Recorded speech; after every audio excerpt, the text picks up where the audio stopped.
we are quite safe from your pitiful little band.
Welcome back to another Idiot's Array.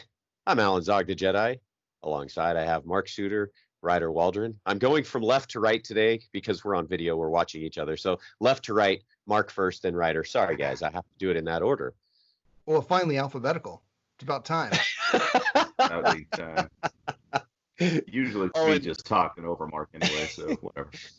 And the video is kind of cool because Mark is in this room with Star Wars stuff galore behind him. Mm-hmm. And then Ryder's got this screen of the Rise of Skywalker art behind him. This is something I painted. Yeah, and if he reaches behind him, Han appears. Yeah, do it. Well, his arm disappears. He's got Anakin. He's like been chopped off by a lightsaber. There we go. All right. Yep. And then behind me, I've got my best friend, Porg. Killer Porg. Welcome, Porg. I'm just saying. That thing is bigger than you. This might be true. A quick story when I got it, and Ryder, I think I told you the story. I got it. It was midnight when I got home, and you remember what I told you? I said my wife would just not like this, right? Yeah. So I got home, and I put it in the living room at the time, and she looked out from the living room in the morning. This is the first thing she saw when she woke up, is this Porg sitting in the corner of the living room, and I'm just going to say it. It's like, this is a family show, so this isn't bad. She looks up. She goes, "What the hell is that?" And I said, "It's a Porg." And she goes, "Is that your new wife?" I said, "I mean, that's fine. It's not your replacement." But yeah, she didn't appreciate. She says, "How much did you pay for it?" And I said, "It was free." She goes, "That's still too much." Anyway, so it's my freak Porg. She wasn't very happy about it. She still isn't. The thing's massive. There's no place for it. Well, maybe they should have. They should have paid you to take it. Yeah. Because it was so huge. I just need an oversized Chewbacca to come and cook it. Oh, yeah. Yeah. See what I did there? That Chewbacca would be about 12 feet tall, at least. This is true. This is true. So, guys, we were going to try the whole Facebook stream today and let people interact, but that didn't work so well. But hey, here we are. So we can still upload this. We just have to, verify the channel and whatnot. So it's just a matter of time. And then we can stream live to your eyeballs and your ears at the same time. Yep. And if your eyeballs hurt from watching us, then go ahead and turn video off and you can listen to us. That's okay. We totally and completely understand. So we're not to handle looking at the three of us. We're not easy on the eyes. So I understand.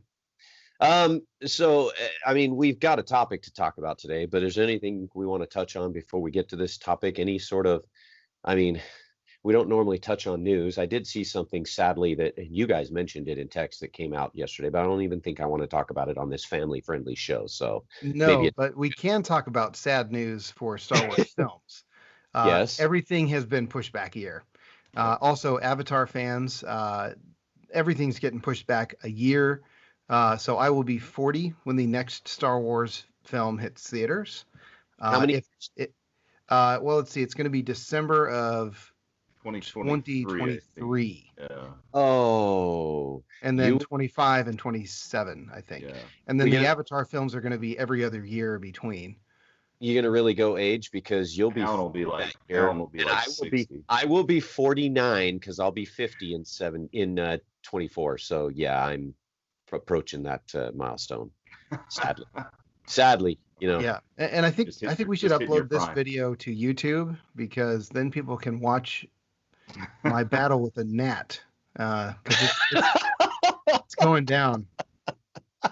Mark's having a rough morning. He's battling a gnat. He battled a razor blade earlier. Yeah, I've got a nick on my face that's like I'm never gonna stop bleeding. Okay, I need to Alan, see what your just shirt says shaved, though. What's so your shirt? we're Well, fine. yeah, this is true. I haven't shaved, and Yeah. I have this nice gray white strip Yeah. right down the middle too, and then no hair. So, what does your shirt say, Mark? Oh, it's Space, the Final Frontier, but it's in the Lost in Space font. Oh, It's very Star Trek. Okay, I own Star Trek shirts. I don't. The only Star Wars shirt that I own is this one that I made for Celebration. I had the logo all ready to go. I just had to write in the words. I ran out of space. But it was the first Rise of Skywalker T-shirt. I witnessed it. anyone It wore. was. And Yeah, he was there when I did I it. was there. Wait, was this at Celebration? Celebration Chicago last year. Yeah. Had a couple of people ask me where I got it. Okay. Well, see, I have a real Star Wars shirt on, so. I Anyway. like that. That's good. Good work. So yeah, I mean, so does that mean Mandalorian's getting pushed back too? No, No, as far as I know, that's still October. yeah, because they were done with production, and so all they have to do is all the post-production stuff. And I'm sure that workflow is better if you can be in an office with people, but they're still able to work on it to get it done in time. And having the volume, that giant stage that they work on, so much of it is captured in real time that they probably do save a lot of work in the post end anyway. So I think it's going to be all right. But yeah, that's some bad news with the movies getting pushed back. But there's sad. good things on the horizon. Yes, but I am saddened by that news. Yeah. But you know what? Maybe taking a couple years off like that, 3 years, whatever it is, isn't a bad idea because we just finished Rise of Skywalker and there's been some division, if you will, in the fandom. So maybe taking a few years off is not a bad idea. It's pretty timely, really, isn't it? So, I mean. Yeah, well, I think it's just a matter of expectations. My prediction is Yes. whatever they do next won't have the weight of the saga on it. Right. Because basically with episode 9, you have to stick the landing on every single detail. Right. Or every single person, which is impossible. So at the end, you just have to say, is it fun? And does it end things? And it does. So yeah. Fine. Going like forward, hopefully it'll be more like The Mandalorian, where people go in without expectations. Of course, there's going to be huge expectations on the Obi-Wan Kenobi series. So Yes. I'm already predicting that there will be people hate watching that. And the Cassian Andor series to a degree, but we're not talking about somebody as impactful as Obi-Wan Kenobi. Right. I would say that's the riskiest project they have in the pipeline right now. So Mandalorian going into season 2, there might be some more expectations as far as what they are going to do. But hopefully the clean slate approach that they take with that will be beneficial to it. I also think that part of the season 2 of Mandalorian, if some of the news rumors, whatnot, hold true, the expectations might be a little higher due to some of the characters, and that could end up causing problems.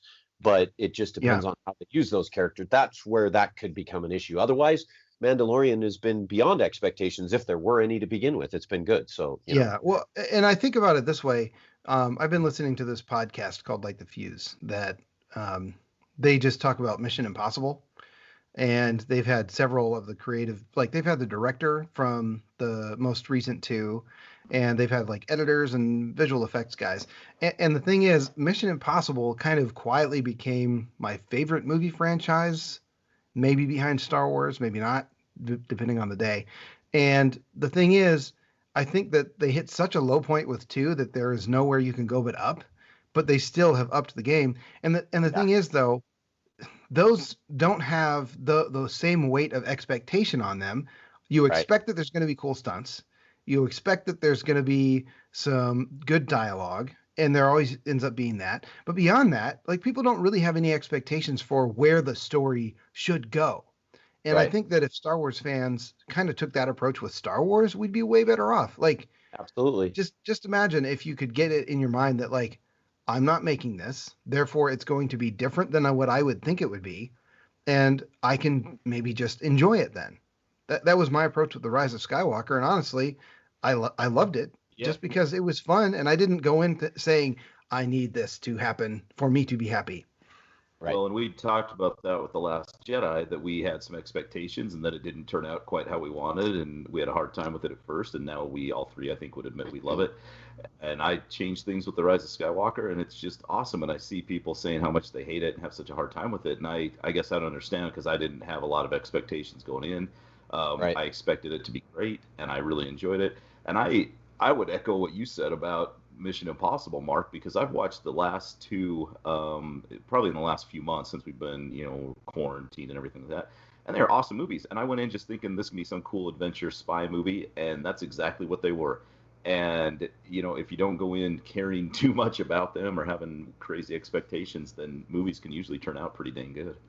Number one was still my favorite of the franchise, and it still reminded me and was close enough to the original series. And yes, I'm not old enough to have watched the original series, but I saw plenty of it anyway, and I enjoyed it. So that's just me. Well, they had a lot of seasons in syndication, so Yeah. it was on somewhere all the time.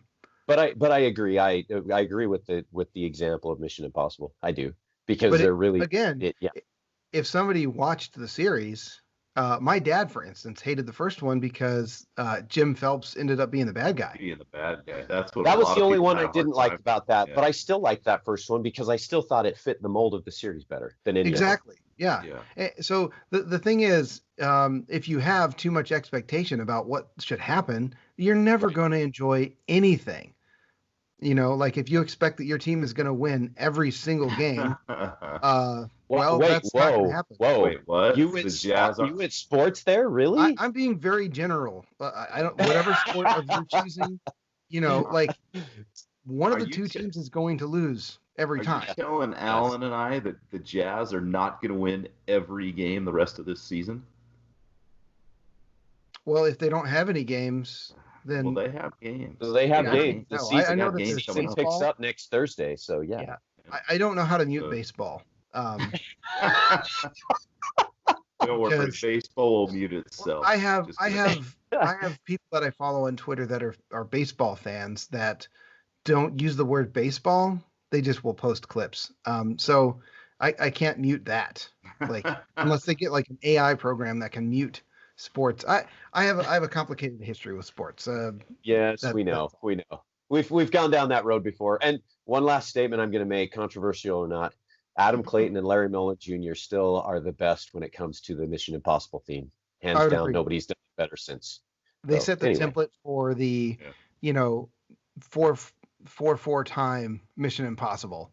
Yes. Limp Bizkit almost ran it into the ground. I didn't think that song was awful though. It's interesting. Mission Impossible 2 is the only film of the franchise that is not timeless. I mean, it is very much of the time. Yes. The Hans Zimmer score, it's like the electric guitar. It's nuts. It's absolutely nuts that movie exists. And some of the stunts are incredible, but I don't think I'm going to watch it anymore.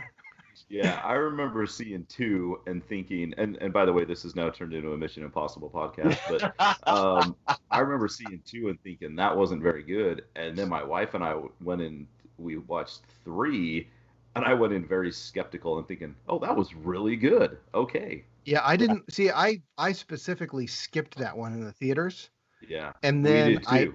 I did not watch it until the new Star Trek that J.J. Abrams directed came out. And I'm just like, wait, could he possibly have made a good Mission Impossible film? Yeah. And yeah, wasn't number two, I want to say John Woo, but I don't think it was John Woo. Yes, it was John Woo. I would still rate number 3 as my number 5 in the franchise. Okay. But we're talking about a franchise where, I have 5 movies that switch place depending on which one I'm watching, and then 2. Okay. Like it's off here somewhere. And yeah, so they're all really good. The scores are all incredible. The stunts are insane. They're never going to top the Dubai Burj Khalifa sequence ever. Yeah. I mean, that's just insane. But yeah, so I'm going to have to tag some people about our podcast talking about the podcast. And finally, Mission Impossible. and I don't remember which number this was in there, but the Philip Seymour Hoffman one was number 2 on my list. Number 1 was number 3. was the top one. Number 3 was number 2 for me. So And, you know, the last time I watched 3, I was getting some real Joker and the Dark Knight vibes from Okay. Yes. And I wonder if there was some inspiration for the Joker with Heath Ledger from that movie, because anyway. And sadly, we saw both of them end up. Yes, sadly, we saw both of them pass away afterwards too. That's unfortunate. But anyway, yes, as we mentioned, this is a Star Wars podcast, and we're going to have to turn a Mission Impossible here into some sort of a Star Wars discussion. Ryder, you had an idea. I like it. My mind started kind of churning with ideas. So why don't you introduce it and let's talk about it? Okay. On the show. So I was thinking about failures in Star Wars that have turned into successes, and Yoda in The Last Jedi said that failure is also something that Jedi need to pass on to their Padawans, I guess, and not just all the successes and the mastery and all that. So I was trying to think of failures in Star Wars that turned into successes. For example, if you got your arm cut off when you were facing your dad the first time, and it helped you learn from your mistakes and maybe help redeem him later on, something like that. So I thought we could go through and talk about some failures in Star Wars that were actually turned into successes, because failure is quite a theme throughout the entire saga. We hear it several times in every trilogy. So I can't say that I've ever had my father's arm chopped off, and kind of. I can't say that I've never been there. So not yet. There's still time. So you may want to pay attention and listen. But I like this theme. I do. And you mentioned a couple of them in text. That's one of them. I immediately started going over some thoughts too. So where do you want to start? Like, do we want to talk about each one of our own ideas of things? I mean, sure. You mentioned one, and I think we all agree on that. But Star Wars really is failure, and it's a tragedy. Yeah. The entire saga is a tragedy, isn't it? A Shakespearean tragedy. So yeah, even when it turns out well, somebody died. Yeah. Well, yeah. So there's a lot of failure within the saga, within the storyline. Okay, we're not touching on outside of that, because within the storyline there was a lot of failure, and so it really fits into the tragedy that was the Skywalker family. So no, I'm with you. One thing you mentioned one thing that came to mind is Rey. Mm-hmm. Rey started out The Force Awakens living where she was in the desert, feeling like she was left behind, like there was nothing left for her, and she had to learn and grow and progress from there. In fact, we eventually saw her growing power, learning more as she went along. But then the Rise of Skywalker, I thought, featured her failure and her success simultaneously in the same film. Her failure to grasp and control the dark side for a moment, but then it turned into a success where in the end she was able to defeat the dark side as a result. Am I reaching on this, or would that fit this? That's a good one. Yeah. When I think of failures that turn into success, I honestly started to think about Jar Jar Binks, because a lot of the things that he messed up on immediately turned out well. Especially think about the battle with the droids.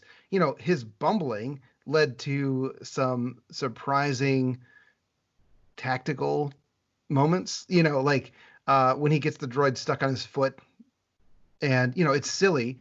But, I just thought Jar Jar Binks failure, haha, but I'll turn that on his head. But then, fumbling with the little grenade, when he lets go the bombs on the wagon, just little things like that. The Force has been directing our protagonists for the whole thing, and so we can't discount the more silly aspects of it either. Like the Ewoks, you would never expect them to be successful in Return of the Jedi, and yet they are, because it's their home, and they're more accustomed to the forest. So I think even in little silly moments like that, you have those little things of failures turning into a success. Like little accidents, almost that just create a funny moment, but also dramatic moments that happen around that. And I think that's what makes Star Wars work. Really, is the drama and comedy and action sort of just all mashed up. Yeah, I like that. One that came to mind first for me was Poe at the start of The Last Jedi going after the Dreadnought. And Leia had called him back and said, "We've done what we need to do." And he said, "We have a chance to take out a Dreadnought." And he did. But then he gets back and Leia smacks him and tell him to quit thinking with his cockpit or whatever, get his head out of his cockpit. Right. And he thought we'd taken down this massive ship. This is a big victory, but it was ultimately a failure. They lost so many pilots and everybody in that, and eventually that helped Poe become a better leader later on. He actually learned from that failure, learned from what Leia was trying to teach him, and became quite a leader. At the end of The Last Jedi, he let him out of Crate, and when his probably first instinct would have been to go out and help Luke Skywalker fight the First Order. And then later on in The Rise of Skywalker, he put together quite a plan to help the Resistance defeat the Sith Eternal eventually. The Final Order, too. Well, and I like that we're going down this a little bit, because we have the apparent, just the main themes of Anakin and the failures, Luke and the failures, but I like where we're going with this because there are so many other failures that kind of hide under the radar. Poe is one you mentioned. Han Solo is another one that comes to mind for me. You can go back to the original trilogy and where things didn't go well for him, but I'm even thinking of him as a father. There was a failure for him as a father figure, and while it's not ever literally mentioned, we can see that there's an untold part of that story.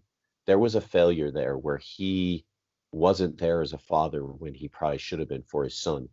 And it was ultimately that failure that turned into a success, because I think it started a chain of events at the end of The Force Awakens, where he had that moment where he finally was redeemed, if you will, and looked at his son and said, I know what you have to do. I love you, and all of this.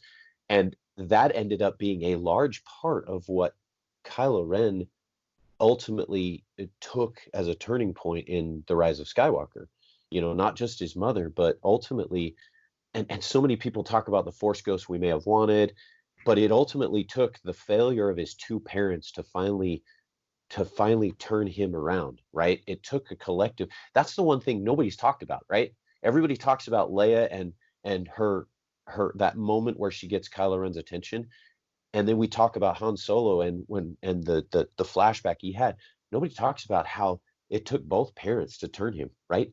That might have been separate instincts, but separate moments. But if you put them both together, it took both of his parents to turn him, both of them.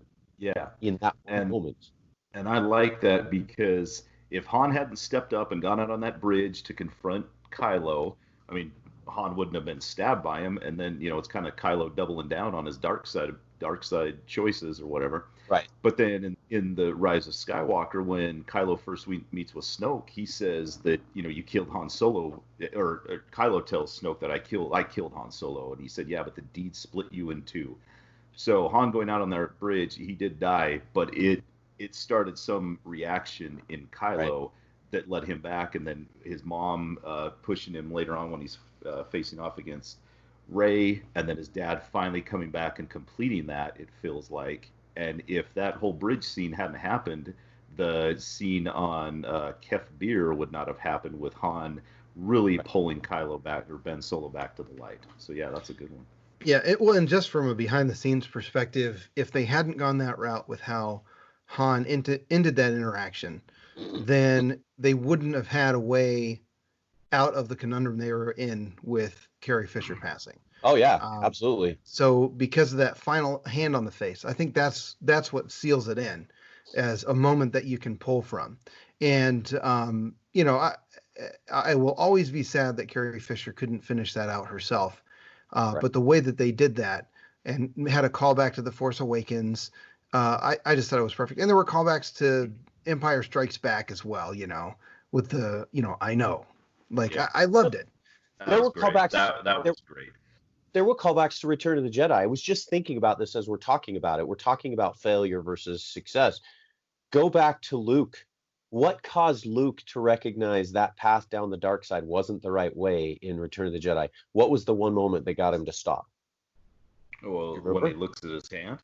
Yeah, after he chops Yeah. off his father's Yeah. mechanical hand, he looks at his hand. So what happened? You brought this up about the hands. What is it about hands? Because now it's Kylo Ren who, in The Force Awakens, his Yeah, father's hand on that's him. true. But then it was at the very end of The Last Jedi, which once again he remembers his father's hand on his face, and it was like that was one of those turning points. Okay, yeah, I know what I have to do now. Yeah. It's very interesting to me that hands both took an important play in this into what really happened and what took place. And you could say the thing with Rey, again, failure to success. With Rey, she handed the lightsaber to Luke in The Force Awakens, who in turn tossed it behind him with a hand, mind you. And in turn, you come back to the Force or to the Rise of Skywalker. Sorry, I said The Force Awakens. I meant Last Jedi. But the Rise of Skywalker, she again, this time with her own hand, tries to throw the lightsaber, which then Luke catches and says, "Hold on, wait a minute. I was wrong before. You're wrong now. Let's turn this around in the proper direction and let's go forward from here." Yeah, and Luke does seem to be the slowest learner of many of the Star Wars characters. I mean, Right? like, he doesn't figure out how to get his X-wing out until the Rise of Skywalker. I mean, that took him a while. I mean, obviously he had the power to do that, but he was kind of showing, I felt like, that I have actually learned after all these years. But he went to Octu because he felt like he failed, and he talked about the failure of the Jedi and this and that, but he didn't realize that failure is part of life and you can come back from that. He even tells Kylo on Crate when they're squaring off that he says, "I've failed you, Ben," and Kylo says something about, "Are you coming back to save my soul?" or something like that. Luke's like, "No, I failed. I can move past this failure, but the ultimate failure is on, the other failure is on you, Ben. I mean, you made some bad choices too, and just because one person makes a bad choice doesn't allow you to make all the, give you an excuse to make all these other bad choices and failures too." Or we could just pass that off as, Mark screwed up, so, I guess I've got an excuse for the rest of my life to do dumb stuff or something like that. So, Yeah, well, and I think there's a degree of similarity with, Luke and Kylo as there would be between Obi-Wan and Vader. Yes. I mean, I think, retroactively, we've talked about this before. It's been a long time, but I really believe that Vader needed to get through his last bit of vengeance before he could start his turn to the light side again. Mm-hmm. And so Obi-Wan's confrontation with Vader in A New Hope gives him that moment, not in the way he expected necessarily. Right. But then what does he have to live for? What is the rage that is driving him? Mm-hmm. To a degree, he's trying to overthrow Palpatine, but also, what drove him was his hatred for Obi-Wan, and he doesn't have that anymore. So I think with Luke confronting Kylo Ren, Luke is not the right person to tell him what to do. It's just like if you get good advice from the worst person you don't want to listen to them, even if they're right, even if you know they're right. You're like, I can't hear it from them. So to a degree, that's the same situation, Obi-Wan and Vader and Luke and Kylo, because after what Luke did, or what Kylo perceived him to do, I should say, because they have a different perspective on that chain of events. Mm-hmm. And because of that difference of perspective, Luke is just not the person that he's going to hear it from. So it's perfect that he goes out there and says, no, I'm not here to save your soul. No. Yeah. And I'm glad that you brought up Luke, because ultimately he had a failure to learn from that led him to, put himself on the line to appear on Crate, and then to pass on what he learned to Rey. So it's a chain of events of people learning from their mistakes. And, if you look at it, you said Luke is a slow learner too. Did he ever learn his lesson from being a slow learner?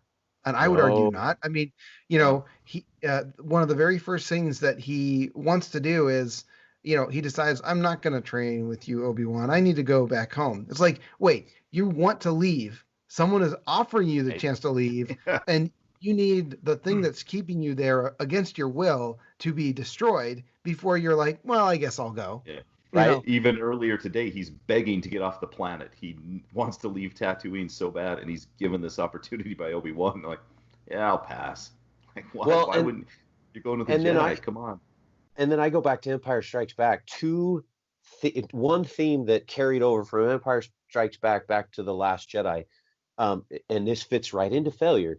One, his failure at the cave, right? He failed at the cave. And now I'm just thinking about this, and I'm just mind blown by this. He failed at the cave, which eventually he didn't learn from because he failed with Kylo Ren. Almost in the same fashion. He rushed in to face Vader with only one thing in mind, right? And in the cave, and look at what he did with Kylo. He was afraid of that dark side, so he rushed there. In the meantime, Yoda tells him in Return to the Jedi, pass on what you have learned. It took him 40 years to discover what that meant because he didn't want to pass on failure either. He didn't understand it then, and he certainly took him way too much time to understand it later. Yeah. Well, what was the main lesson that Yoda was telling him before the cave is, what's in there? Only what you take with you. Your weapons. You will not need them. So Luke's problem that he maybe never learns completely until the very end is that the thing that you expect is the thing that you make happen. Yep. So he's afraid of Kylo Ren, Ben Solo turning to the dark side, and he directly causes it. And, Anakin, he's afraid that he's going to lose his wife. He makes it happen. Right. Yep. And so that's a running theme, too, is that sometimes we create the conditions for our own failures. Yep. Yeah, that's true. Yeah, I was when you guys were talking, I was thinking about my son. He got a phone recently. Such a loser. Yeah, come on. Just thinking about losers in my life, and that came into my mind. He got a new phone, and he just had to download this beta version of some software, and I've told him, do not download anything without talking to your mom or myself about it. And what did he do? He went ahead and downloaded. What happened? His phone froze up for like 24 hours. Then I have to go in and fix something. Like, okay, now do you understand now when I tell you do not download this stuff? Like, I'm trying to explain that I've made the same mistakes and things like that, or something bad will happen. But it's almost like they can't, anybody can't listen to somebody else explain about their failures until they actually do it themselves. So maybe that goes along with what Luke's done. And Kylo's done. Some kids don't even learn from their own failures. They don't. Yeah. Like, oh, hey, you wrecked your bike when you did that. Don't do that again. Don't do that you did again. it again and wrecked your bike? Yeah. Maybe learn shocker. this time. Yeah. I'm a 46-year-old kid. I still haven't learned from my failures. Really, it's true. You try to learn, but you think, no, man, that's the best way to do it. It's got to be the best way to do it. And I'm too proud to admit that this way that I want to do it is the wrong way to do it. Yep. So agreed. Anyway, so, this has been a good topic. I'm trying to think. I mean, outside of the saga, can you guys think of any other instances where this applies? Let's go with the Clone Wars, Rebels. Where would this theme take place there? Because we've seen it obviously in the tragedy of the saga, but there's got to be more than this that held that theme throughout the other series and things that we've read or seen. Let's see. Outside the saga, what about maybe Kanan leaving? Kanan maybe leaving the Order, going into hiding, becoming a drunkard. And then he finds this family that needs him, and he can kind of come back. I mean, that maybe is a stretch. I hate to say that Order 66 was like a failure on Kanan's part, because what was he going to do? I mean, it was a teenager. Right. But he could have stopped it, though, Yeah, just all by himself. Although he did, wasn't he the one that suggested the idea that Obi-Wan was able to use to change the message going from the temple? Yeah, yes. I think so. Yeah, so he came up with the idea of like, well, what if we need to warn them away? Like, what happens then? I was just thinking about the Clone Wars. Ultimately, the Jedi failure is what led to their own purge. But more specifically, their failure to stand beside Ahsoka when she was accused in that arc and ended up leaving the Order, that was a failure of the Jedi. And suddenly I can't say the word failure, which is exciting. But yeah, I mean, ultimately, she becomes successful as a Force user and probably tapped into her potential more than she ever would have as a Jedi. Right. Because of that failure and the failure of her master and everything. So, I mean, Ahsoka's a pretty good example. Yeah, that is a good one. I was thinking I had made some notes about the Jedi failing to allow attachment because, taking Anakin away from his mom and not letting him have any connection to his mom at 9 years old is a huge failure, I think, on the Jedi's part, or to have any, attachment with anybody. And ultimately that led him to the dark side, but it ultimately led him to be redeemed and help Luke defeat Palpatine. So, I mean, that's kind of a long one, but in the long run, it ends up being a success, but a pretty tragic one. So I can think of another glaring one, but I don't know how it ended up in a success. And maybe you guys can help me with this, but you speak of attachment. We saw in the Clone Wars, and actually early on we saw this. I think it was season 5. Obi-Wan had a form of attachment, right? He had Duchess Satine. Yeah. And there was an attachment there. There absolutely was, and we saw that when Darth Maul killed her, right? Spoiler alert if you haven't seen it. If you haven't seen it, though, come on, really. But when Darth Maul killed Satine, I think Obi-Wan may have recognized, maybe even take some of that on himself, because maybe there was a failure that led to that. But there was that failure of attachment there that you look at season 7, and what did he say to her sister in season 7? Her sister called him out on it. He's like, well, didn't you care about her once? And he says, yes, I did. But again, he failed to even talk about it, right? He closed it off and that was it, which led to eventually the failure between Padme, what that he allowed to happen between Anakin and Padme. He knew that was going on. Are you serious? He knew very well what was going on there. So I can't find where that progressed into a success. Still trying to think about that, but that's another example of a failure that really wasn't going so well for Obi-Wan. Well, I wonder if he was able to let go of that anger. I mean, you see when Obi-Wan slices Darth Maul in half in The Phantom Menace, that anger drives Maul for the rest of his life to find Obi-Wan Kenobi. And when they face off on Tatooine, Obi-Wan is very calm. He doesn't have any anger in there. I mean, he could have been very angry at Darth Maul for killing Satine, but he's calm. Maul is furious, and it ends up in a quick lightsaber battle, and Maul ends up dying, and Obi-Wan even holds him while he's dying. I mean, this is somebody that killed killed Satine, and so Obi-Wan maybe learned how to deal with that anger, and that is something a lot of people could use help dealing with. And sometimes that's not even easy to get over. Forgiving people or anger towards people, that's tough to get over if you feel like they really wronged you. And I feel like Darth Maul may have wronged Obi-Wan by killing Satine. Mark is mulling through thoughts, I can tell.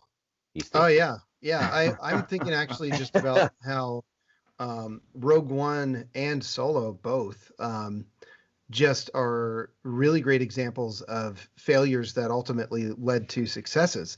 But in this instance, not necessarily for those characters. I mean, several moments in Solo are, plucking failure out of the jaws of victory. I mean, it's like you were this close to succeeding and you screwed it up. But that makes it more dramatic, more interesting, kind of along the lines of Raiders of the Lost Ark with Indiana Jones. If you look at that film, he completely fails at every step. Yes. To get, like, the goal is to get the Ark for study. He doesn't succeed in that goal. Some people go so far as to say that he doesn't matter to the story. But that's not the point. The point is he is trying to do something and failing. And Solo kind of follows that same pattern. But Rogue One, I think, is probably the greatest example because, you've got a bunch of failures in life that all end up together. Galen Erso failed to stop the project that created the Death Star. And he didn't live to see the fruits of his labor, his little trap that he set for the rebels to exploit. Because as much as people would say, well, that's a detail that never needed to be explained, it's like, how did the rebels really find that weakness so quickly? Mhm. So anyway, Yeah. Right. but Jyn Erso is a failure. Cassian Andor, maybe he's successful on the intelligence side of it, but he's a failure as a person. I mean, he's not a good guy. I mean, No. he shoots his own contact at the beginning of the film because the guy's going to slow him down. Yeah. Right. Or give him up. And then, of course, you've got the Guardians of the Wills. Like, the whole Jedi religion, all of that is kind of on the outs, and it's amazing that they can even survive, being what they are. But they're really not doing much with their lives besides getting donations. And then ultimately, all of them together sort of failing to survive the mission is what drives the mission to success. Ultimately, they succeeded. It would be like, well, I don't need to use Mission Impossible as an example again, but like at the beginning of the first Mission Impossible, spoilers, the entire team dies. And that's what kind of drives the plot forward from there. So like, it's like you have an entire movie with this team that they actually do succeed, but at the cost of their own lives. And I think that's an incredible example because, without them, ultimately the rebels have no chance against the Death Star. You forgot one from Rogue One that I think is a huge one. Yeah. Saw Gerrera. Oh, Saw Gerrera back to Clone Wars. Look at what he led. He led a rebellion, if you will, but it was a very violent one. And he lived his life doing those types of things, trying to defeat the evil with violence himself, which obviously didn't get him anywhere. And then he spent his life trying to take care of Jyn, but shelter her, but at the same time continued down this path he knew he shouldn't have gone. And everybody forgets how the rebels learned of the mishap, of the weakness on the Death Star. Where did they learn it from? Saw Gerrera, who wasn't it Saw that told Jyn before he was killed right in that scene? Wasn't it he that passed on the video or whatnot? Or no, he passed on how much her father loved him, but he recognized. Sorry, I'm getting them mixed up. But he recognized Bodhi Rook, the Imperial pilot. He was the one that was in contact with. Yeah. So, but he went to Saw first. Right, and Saw recognized his failure though to not pass on certain things to Jyn, like the love of her father, and that final moment for her father to see, for her to see her father speaking. Do you remember that? You remember am I thinking wrong? Am I remembering wrong here?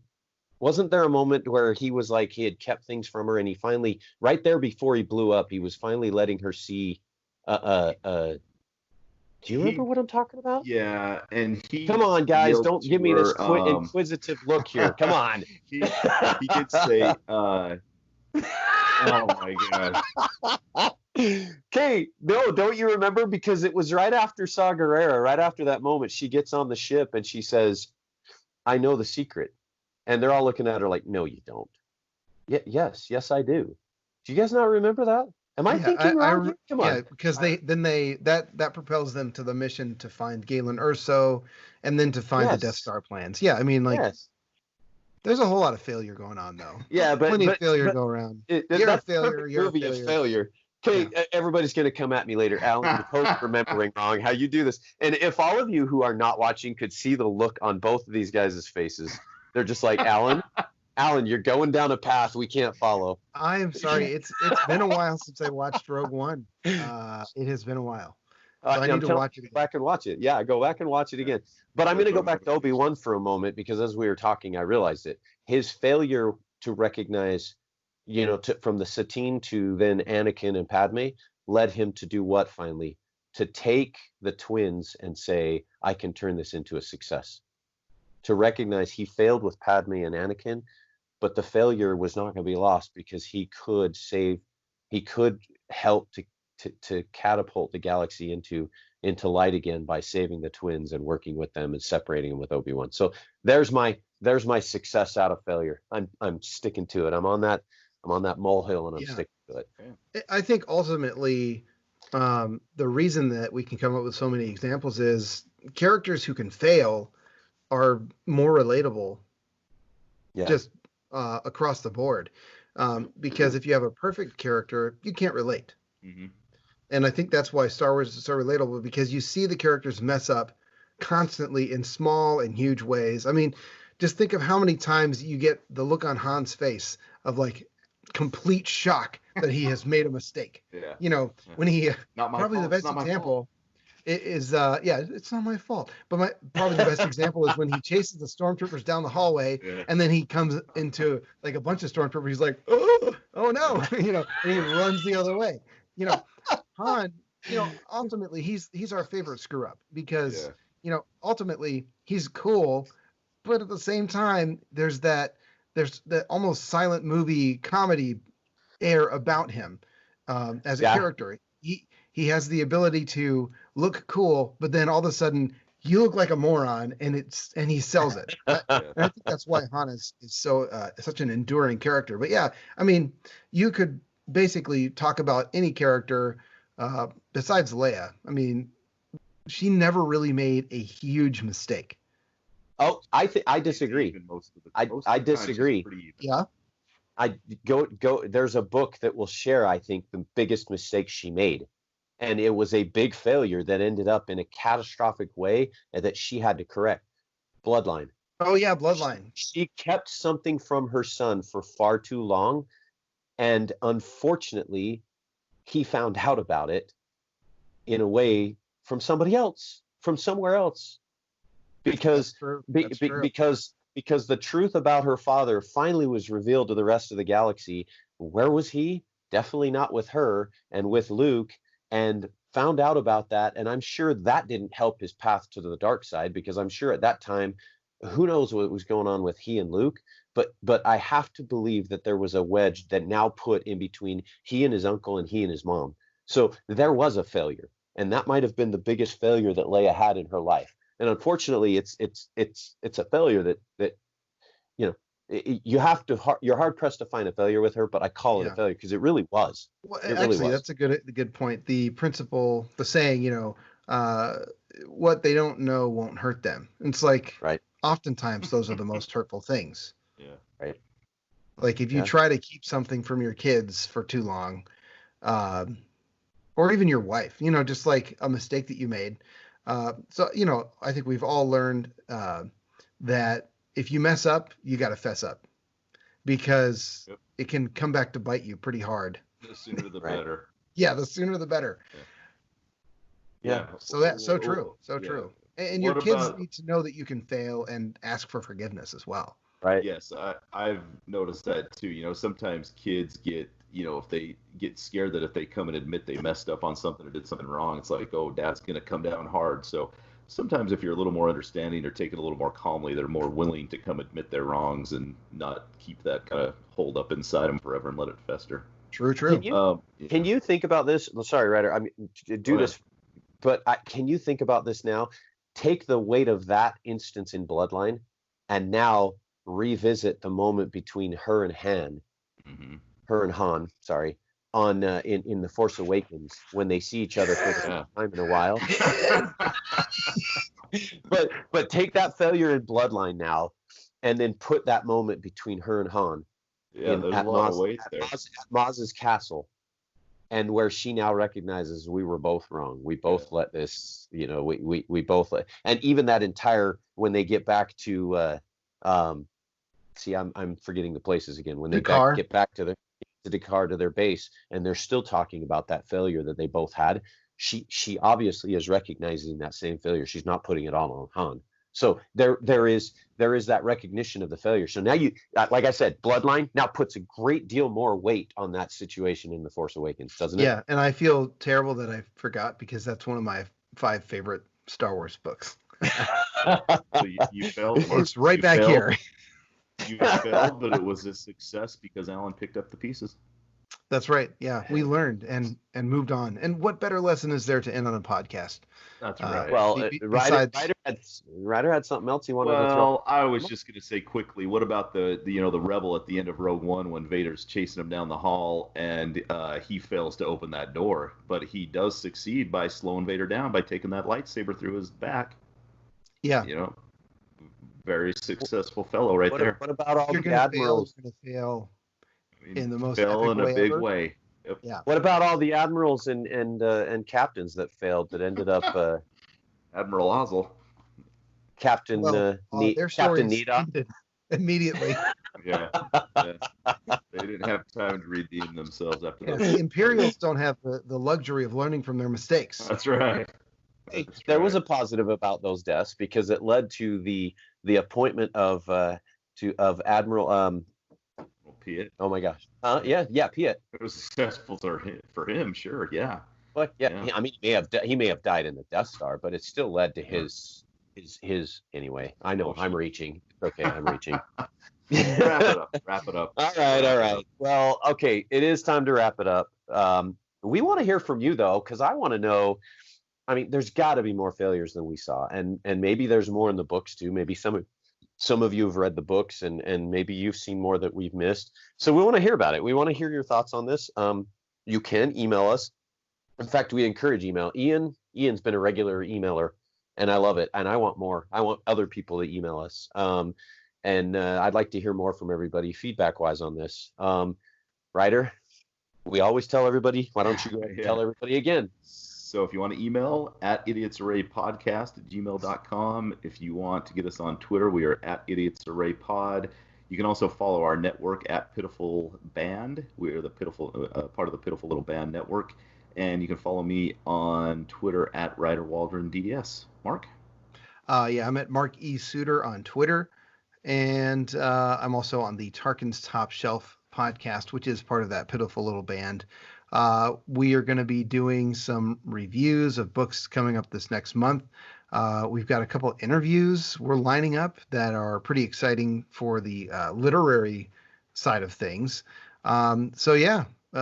Check that out too if you like the Star Wars books, or if you want to know what's happening in the Star Wars books without reading them, because the discussions are always pretty spoiler heavy. But you're doing no justice if they do that, though. They need to read them first and then listen to you. Right. Well, some people like to listen to us first and then decide whether they're going to read it. So, some people don't mind the spoilers. All right. Well, anyway. And you can find me. Just do a Google search, Jedi Zog. I'm not responsible for the images that you find as a result. Oh, yeah, be careful there. Wow. Anyway, you can find me on Facebook, Jedi Zog. You can message me. You don't have to be my friend, although if you choose to be my friend, I will accept it. But you can message me or send me an email, JediZog@gmail. Please be kind. Anyway, that's where you can find me. We want to tell you all thank you. Thank you all so much for being alongside with us. We'll talk to you really, really, really soon. May the Force be with you. This podcast is not endorsed by Disney, Lucasfilm Limited, or 20th Century Fox, and is intended for entertainment and information purposes only. The official Star Wars site can be found at www.starwars.com. Star Wars, the Star Wars logo, all names and pictures of Star Wars characters, sound effects, vehicles, and any other Star Wars related items are registered trademarks and or copyrights of Lucasfilm Limited, or their respective trademark and copyright holders. All original content of this podcast is intellectual property of the Idiots Array podcast unless otherwise indicated.